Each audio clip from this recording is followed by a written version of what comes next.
Dijimos hace mucho tiempo que una de las cosas que no funcionaban en el gobierno nacional de Fernández eran las comunicaciones. Hay un vocero que es mudo, hay una enorme cantidad de gente que trabaja en prensa, no solamente de presidencia, sino de todos los ministerios que no tienen ninguna clase de expresión. Hay 21 ministros innecesarios para un país que se gobierna con mucho menos ministerios. Y cuando aparecen situaciones de crisis, todos tratan de esconderse y cada uno le dice a su jefe de prensa: no me haga salir en ningún lado, así no me comprometo. Frente a estas cosas, el único que habla es el presidente, hay un jefe de gabinete ausente, y entonces, del otro lado, con toda la prensa enfrente que no lo quiere este gobierno, que hace todo lo imposible para destituirlo, que tiene sociedades manifiestas con los que se fueron del gobierno anterior, siembran toda clase de dudas y nadie le contesta. Este aquí entonces uno de los más graves problemas, que es que el pueblo que eligió a Fernández no tiene la menor idea de si lo que se está contando por la prensa es cierto o es parte de la canallada. No lo sabe porque desde el gobierno no aclaran nunca absolutamente nada. El silencio no es salud en este caso. El silencio en este caso es poner nervioso a la sociedad y trabajar consciente o inconscientemente exactamente al revés de lo que se debe hacer en un momento de tempestad, de un mercado muy chiquito, que es el mercado del dólar, no nos confundamos, es muy chiquito, y ese mercado del dólar, como la Bolsa de Buenos Aires, que es una bolsa muy pequeña por sus movimientos, hace que psicológicamente todos digan: qué barbaridad, me debo preservar. Entonces el que tiene que entregar materiales de construcción no los entregas porque no, y va todo a aumentar. El que tiene que importar se apura a importar porque dice: no sea cosa que después me cueste más importar. Y todo esto por una carencia informativa y porque además no hay claridad de concepción, y cuando no hay claridad de conceptual, cuando no hay una unidad en el gabinete y todos los días alguno sale a cometer un yerro y hay que salir a explicar el error de ese funcionario del Estado, el pueblo comienza a agotar su paciencia y los que eligieron este gobierno se miran todas las mañanas al espejo diciendo: ¿qué cosas hicimos? ¿Será cierto todo lo que dicen? Es decir, están creándole la duda al electorado que lo eligió, que estaba dispuesto a que se fueran los que estaban, pero además a ayudar a este gobierno, porque el gobierno de Fernández no tiene comunicación, comunica mal, y comunicar mal ya se lo hemos dicho desde el primer momento y del primer día, y abundar en esto ya es redundancia de parte nuestra, cosa que no lo vamos a seguir haciendo porque no tiene sentido, porque parece que uno está empecinado en algo que es tan fundamental, que gobernar bien es fundamental e importante, pero comunicar que se gobierna bien es trascendente, porque sabe una cosa, se puede gobernar mal, y si se comunica bien, se disimula. Se puede gobernar bien, y si se comunica mal, nadie le cree. Entonces, el gobierno actual, que está en una encrucijada, y que mirándonos los argentinos todos juntos, desde el 89 a esta fecha, hemos depreciado casi 200 veces el peso argentino, desde aquella convertibilidad que ya le había sacado 5 ceros en la época de Menem, da la impresión que hay toda una sociedad que hoy tiene 40, 50 años, que se crió en una situación de depresión constante y permanente del signo monetario. Y cuando un país desprecia su propia moneda, no tiene identidad nacional, porque lo único que hace que el país pueda funcionar es sentirse representado por su moneda.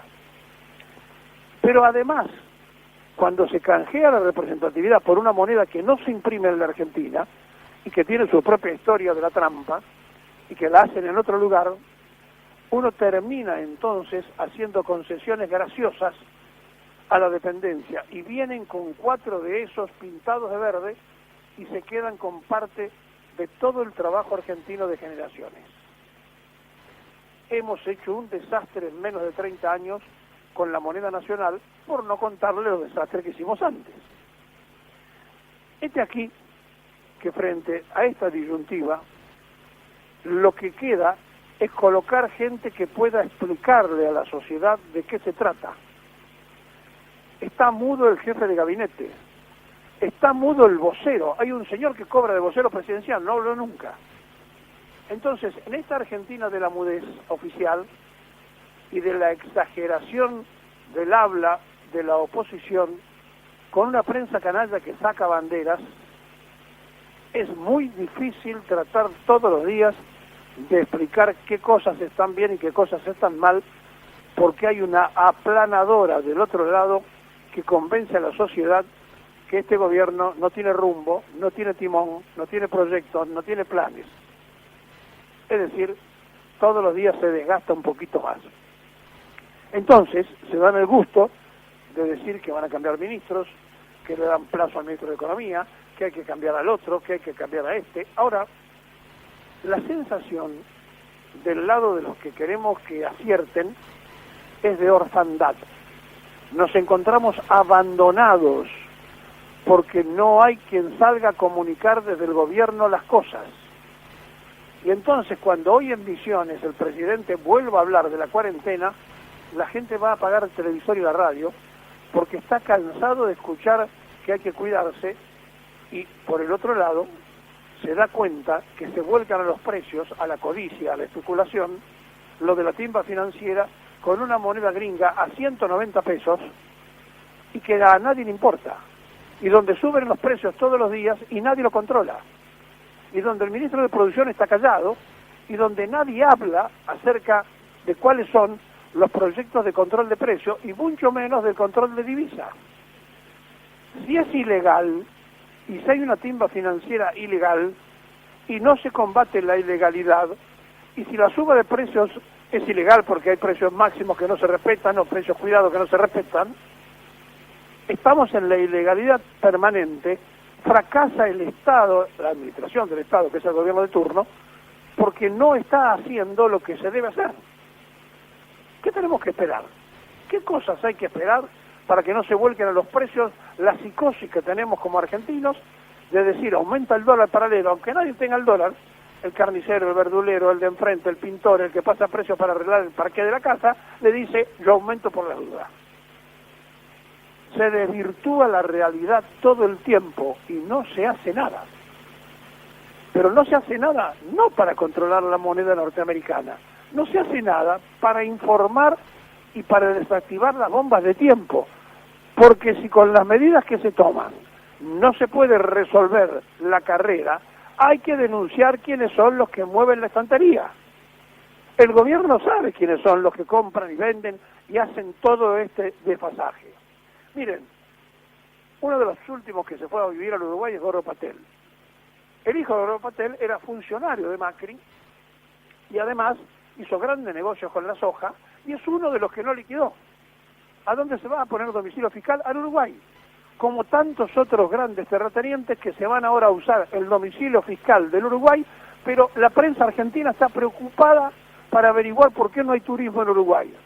¿Por qué no se preocupan por qué un presidente como Lacalle Pou está llamando a que vadan en la Argentina y se radiquen en el Uruguay? ¿Por qué no hablan de eso, en lugar de hablar de que no pueden ir a hacer turismo a Punta del Este? Que además, dicho sea de paso, es una ciudad hecha con la evasión argentina y brasileña. Punta del Este es un emblema de la evasión impositiva. Entonces, cuando uno está frente a esta realidad, se tiene que enojar con uno mismo, se tiene que enojar con la realidad propia que no se sabe sostener ni explicar. El presidente tiene que tomar una decisión definitiva y tiene que empezar a entender que si quería pagar facturas políticas 21 ministerios es una barbaridad. Y además ya le pidió públicamente que salgan a defender el proyecto de los ministros. Bueno, que se entere que los jefes de prensa de los ministros no quieren que hablen porque no quieren perder el trabajo.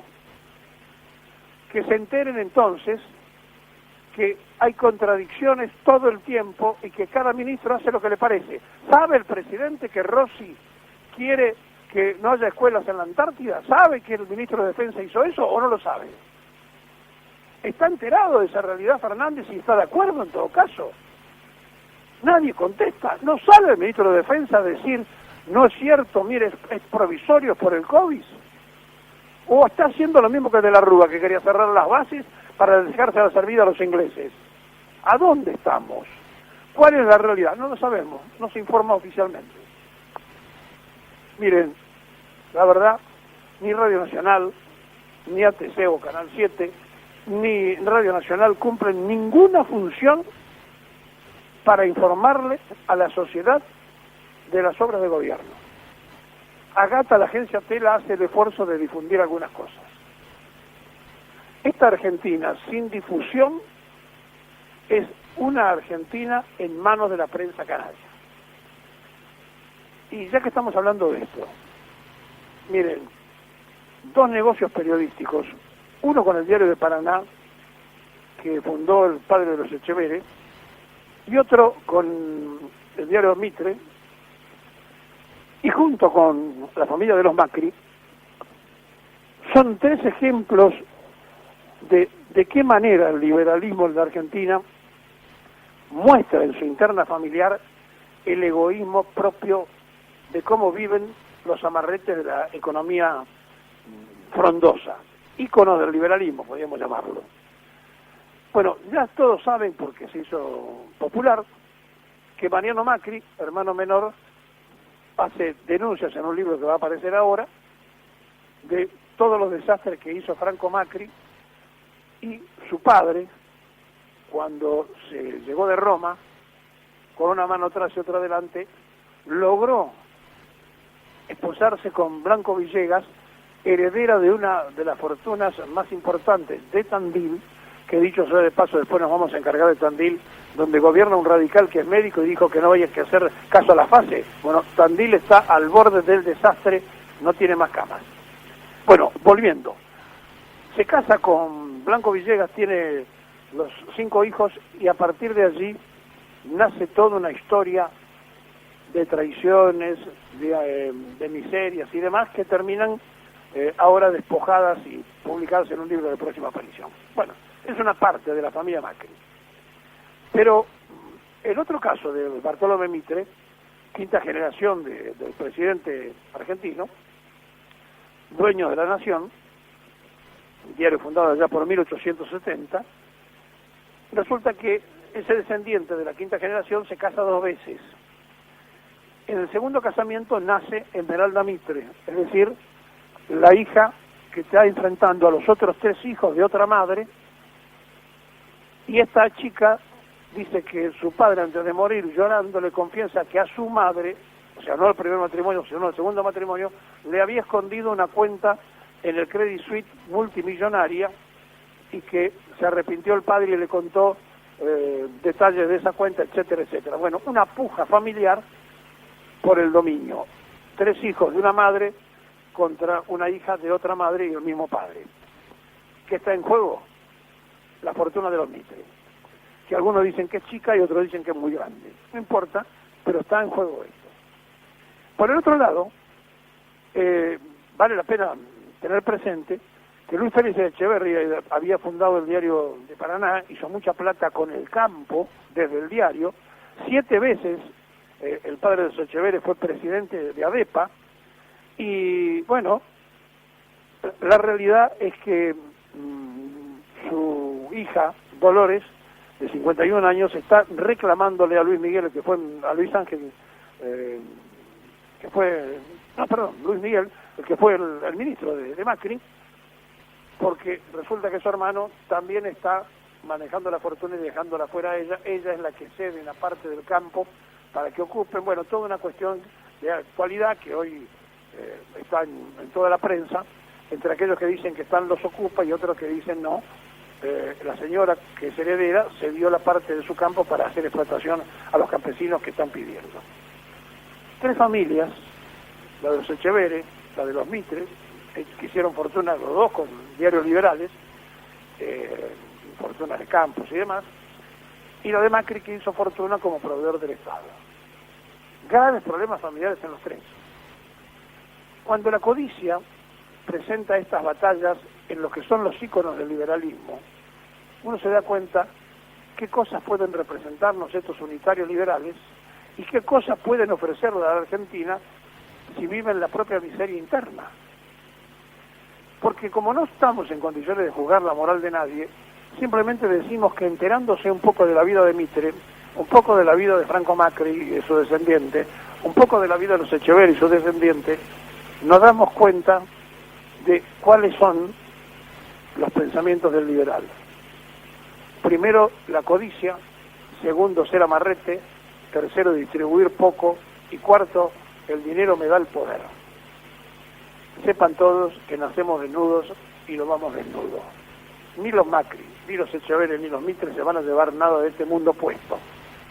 Y después los descendientes se pelean por lo que quedó dando vuelta. Para poder hacer esto, muchas veces tuvieron que titular en contra del gobierno nacional, a favor de los intereses extranjeros; muchas veces los diarios suyos tuvieron que defender posiciones golpistas; muchas veces tuvieron que hacer cosas que le permitió luego enriquecerse con otras cuestiones, como comprar campos muy baratos o recibir favores de gobernadores y de presidentes.